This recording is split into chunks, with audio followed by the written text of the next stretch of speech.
D'abord, nos politiques lisent très rarement et on les voit très rarement dans des lieux de création.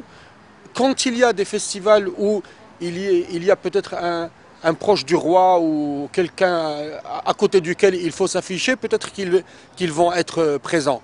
Mais ils n'ont aucun engagement par rapport à l'art. Et puis, ils ne lisent pas. Ça se voit dans leur discours, ça se voit dans leur manière de parler, ça se voit il n'y a aucune référence dans ce qu'ils disent qui montre que ce sont des gens qui sont cultivés ou au moins intéressés par la culture.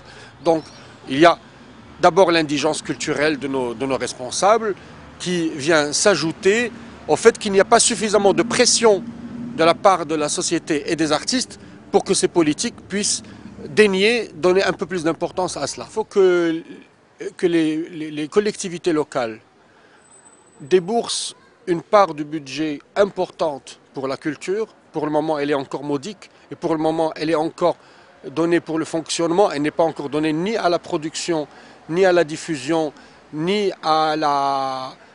au soutien à des structures de création.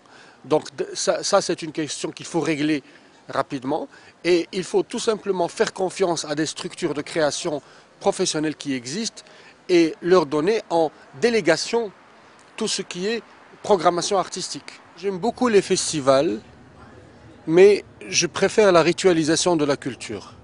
La ritualisation, c'est le fait d'avoir des espaces dans lesquels il y a la culture qui se fait dans la régularité, toutes les semaines, tous les jours, à des intervalles réguliers.